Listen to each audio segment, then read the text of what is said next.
Petits bourgeois, en avant, les incomparables.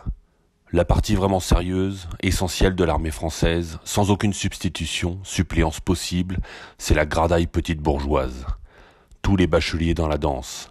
Sans les petits gradés bourgeois, sergent, serfil, lieutenant, capitaine de réserve, l'armée française n'existe plus. La horde seulement, comme ça, toute seule, c'est la débraillerie qui commence. La foire aux armées, le vertige de toute la canaille. À la première anicroche, tatouille, catastrophe, c'est pesé. Ça se terminerait en 8 jours. Les petits cadres ne se recrutent bien que dans la petite bourgeoisie. Évolution de masse impossible, plus de raccrochage au terrain. La ténacité le ressort, la tête de cochon dans le malheur, la fierté du devoir accompli, le sang sarnieux du sacrifice, toutes ces balancelles sinistres sont des vertus petites bourgeoises.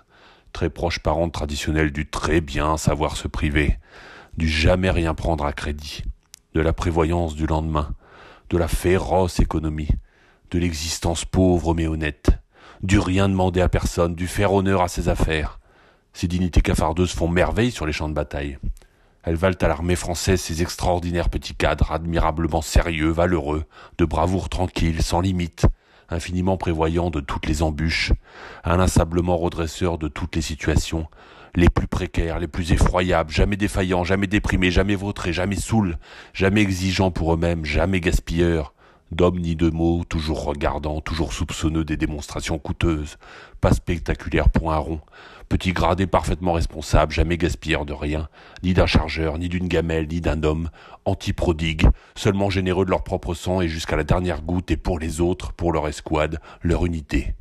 Toujours les premiers à la pipe, sans arrière-pensée de gloriole ou de récompense.